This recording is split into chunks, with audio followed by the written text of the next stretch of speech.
Hey guys, how's it going? Burstfire here, bringing you another video. Today we're going to be looking at how to tell if a win rate has a large enough sample size to be meaningful. So this is just some basic statistics that most of you, if you've ever done like a statistics course at university, will learn, but I noticed that like some of the guys I'm talking to, even, high diamond players, they just haven't learned this yet, right? So I figured spread it, it's a pretty simple concept, and it'll help you guys in figuring out basically if a win rate is meaningful or not, because in the community at the moment, it's basically people just say random things like, oh, the sample size is too small, but then they don't actually do any tests or anything to prove the sample size is too small. So I'm going to just show you how to do it.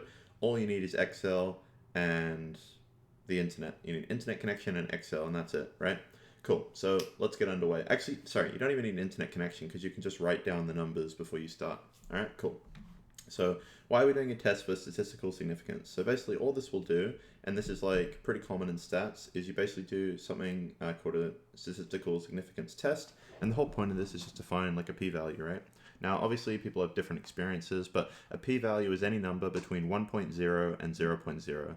And it's basically a percentage, okay? So if I get a p-value of like 0.05, that means there's a 5% chance that we would get the data that we have, right? So if I told you that, just for example, so let's say we're looking at the win rate, and let's say, oh, Rek'Sai 53%. And if I told you there was like a 20% chance that that data was due to just randomness, then you would say, well, it doesn't mean anything. You know what I'm saying? Because it could be 53, it could be like 47, it could be whatever, and there's only a 20%, like there's literally a 20% chance, but still, that's big. So in statistics, generally, we want a 5% chance or lower of having basically a random value. So I'll give you an example of this a little later on using like one of my accounts, and we can show like how having a small sample size actually does make the p-value larger. So just remember, when you're doing significance, you want the p-value, and I'm going to show you on Excel which one's the p-value. You want that to be as small as possible. That's to show how accurate your data is, right? So anyway, let's say I'm coming onto u.gg and I'm looking at this. I'm like, all right, cool. Patch 11.17. What are the best junglers? I'm going to sort by win rate. Oh, look, it's Rek'Sai. Okay, 53%, 13,000 games. And I'd be like, well, if Rek'Sai's got 53%, that sounds pretty busted to me, right? And also 13,000 games, that sounds like a lot of games to me. But I don't know. So I'm going to run a test of statistical significance. So the one that we've selected is pretty simple. Is going to be the binomial test, because it's really easy to run, easy to remember. You only need to know like two values and a little bit of multiplication, and you're all good, okay? So we'll just get all that information. So we're doing Rek'Sai jungle, and you also have to remember what the population you're drawing the sample from is. So we're doing Rek'Sai jungle in platinum plus, plat plus, solo queue, solo duo queue, and in the whole world. So we're not like localizing this to a region. Cool. So first thing we need to do is figure out how many trials there were. So how many basically games played. So 13,070, 13,070, so basically 13,070. Then you get the win rate, which is 53%. We could be more accurate and do 53.03, but you'll see why that actually just won't matter at all. So generally when the sample is like above, let's say 10,000, the 0.03 crap doesn't matter. If it was like 0.9 or 0.7, like that would matter. But actually, we'll just for the sake of building good habits, we'll just include it. But it won't make a difference because the sample's just so big. But anyway, 53.03, cool. So the next thing we need to do is we need to figure out what. So a binomial is basically true false, right? So win or loss in League of Legends. So then we just have to figure out basically how many wins there were, right? How many wins this is. So that's pretty simple. So this is going to be number of games, win rate.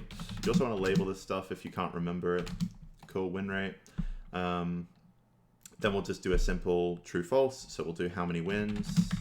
It's just going to be this number times this number as a decimal. So obviously 53% is going to be 0.5303, which is again why we don't like to include this whatever, but we can just multiply that. So pretty basic, it's going to be 13,070 times 0.5303.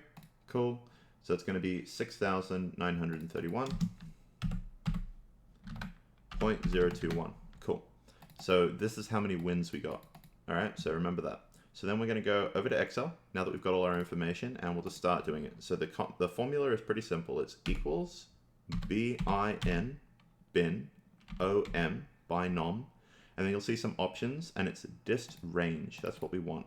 So basically, what we're trying to find is given the number of trials and the probability of winning, which we're going to always assume is 0.5, because if a champ is... So the reason we're looking at win rate is we're trying to find if the champion's going to give me a higher chance to win, right?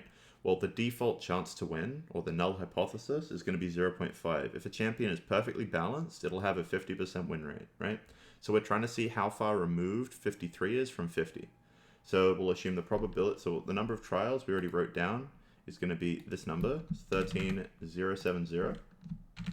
Probability is 0.5, because we're assuming 50% win rate by default.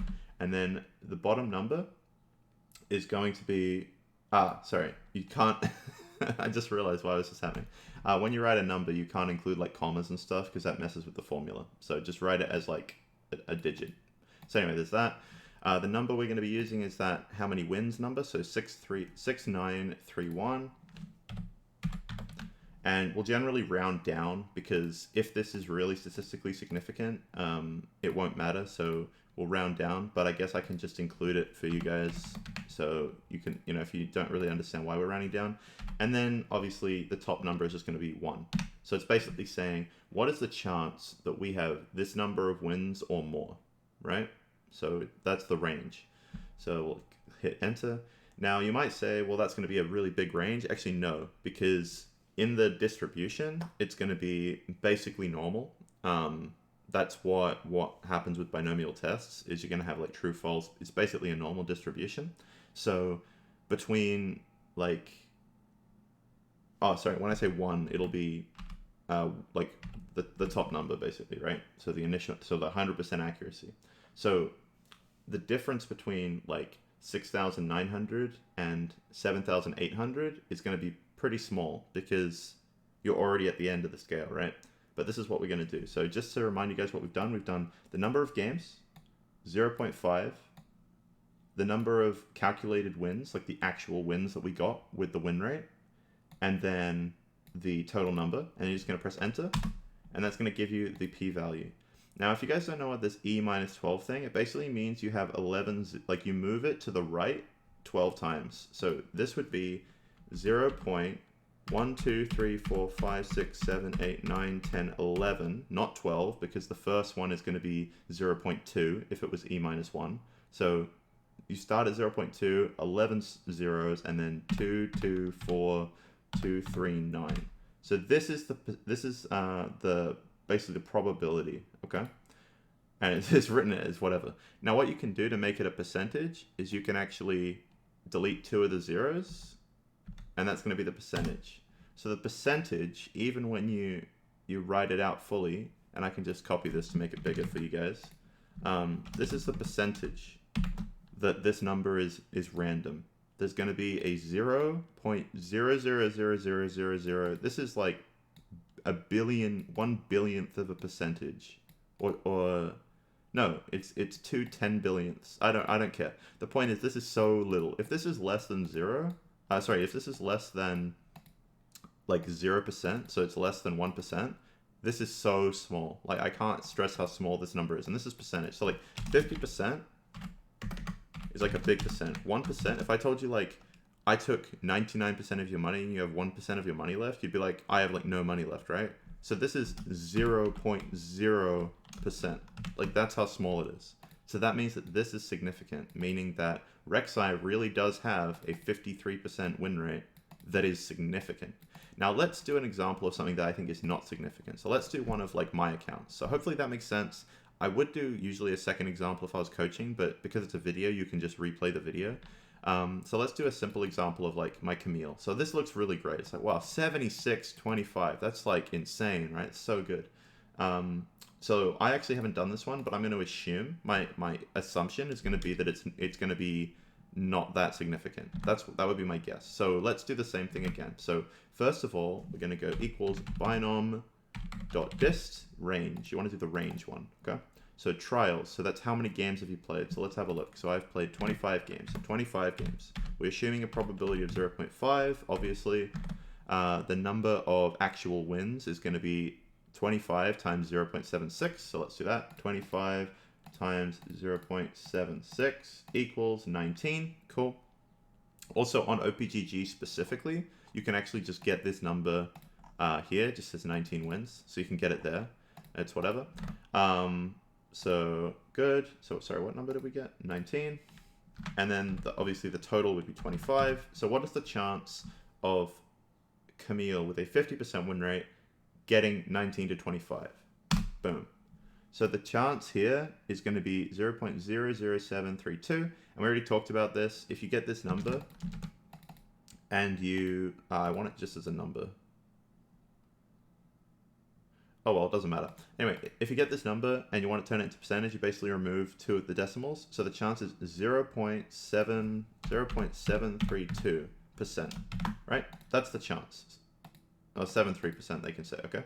So this means that there is literally a less than 1% chance that this is random. So that means you could say, like this, now this depends on like your level of the p-value, right? Because different people have different things. So in class, we're taught that like a 5% is pretty good. A 1% in some studies is pretty good. In League of Legends, I'd probably say 1% is fine. So this would actually indicate I am good at Camille.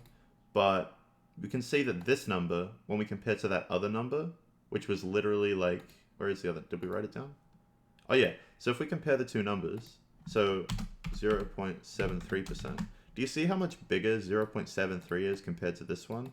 Like, it's not even comparable, right? And we can actually do the formula. So if you want to figure out how big something is compared to something else, you literally just go, so you go this number. So if we call this number 1, so you go number 1 and with this number 2.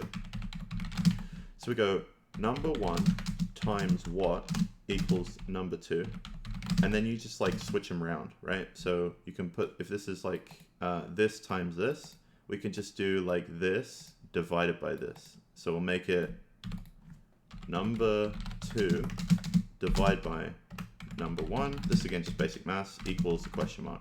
So then if we just run that, 0.73 divide by 0.00000000022, I think that was 9, 4239 equals, you can see that there it's about, holy crap, it's 3 billion times bigger. So so that basically means there's a 3 billion to 1 chance that if Camille is true, that Rek'Sai is true. So just to give you guys a general example, anytime you're running these binomial tests and it has like this E minus thing, you know you've done it right. You know it's significant. So for people who are like, well, you know, win rates just don't mean anything, statistically, there is no reason that his win rate should be at 53 if it is not at least greater than 50. Okay? Now you guys might say, all right, that's true, but you're assuming 50%. What if it's just a 51%? Same thing, right? You can do the same thing. So let's do that same formula, binom distribution, right? And we can do the number of trials, 13,070. The probability we can put at 0.52 even, 525, right? And we can put that probability. And then we can put the real number, which we decided was 6931. Also, there's another reason I just actually thought about this that you shouldn't include the decimals, is because we're doing discrete variables, which means that there isn't actually you can't win 0.021 games. So that's why. It's just because of the rounding. That's why you get a number like that. But you should always just round it to one number because you're doing discrete. So that was actually a mistake by me in the first part. And then number 2 would be 13,070.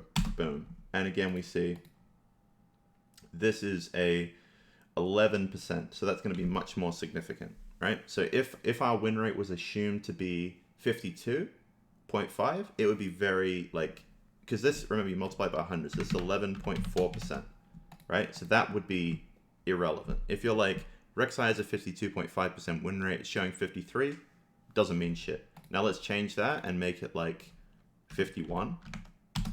and there's the E. That's what you're looking for. This is the money shot. Even if you don't understand what it means, I mean, I have explained, so you can watch the video again, but this is the money shot. If it says E minus whatever, you know that it's already good. You're cooking with gas at that point. So anyway, thanks for watching, guys. Hopefully this makes you a little bit better at analyzing statistics. And obviously, yeah. Oh, last thing I want to do is, how many games would you need to be significant? So obviously we already got 1%, which is actually not that bad. I think it was here. No. Sorry, I can't even find it. Yeah, here it is. So we already said, like, this is significant because it's basically saying 0.7%, 0.73%, which is good. But what if we had, like, 100 games, right? 100 games, and the win rate, and we win, like, let's say 60 out of 100, okay? Does that mean, so if you have 60% win rate over 100 games, doesn't mean too much. This is 2%. So what if you won, like, 65 out of 100? Okay, now we're getting better. So this is going to be 0.1%. So generally, if you have 100 games, 65% win rate, that's good. I wonder what happens. When does 60% become okay? Oh wait, I've still written 60 to 100. That's my mistake. 120, let's say. 120. Okay, there we go. So yeah, if you have a 60% win rate over 200 games, that's 0.2. So you're all good. So basically, more games you play, the more it's going to be. But when you're like looking at a website like this, you need to just think like, all right, so we know that 200 games is significant at this. So 13,000. It's not like a simple math. It's not like 13,000 is 200 times 65, right? It's 200,000. 200 to 13,000 is like it's multiplicative. It gets smaller and smaller the bigger the number is. So cool, sweet. Have a good day, guys. Goodbye.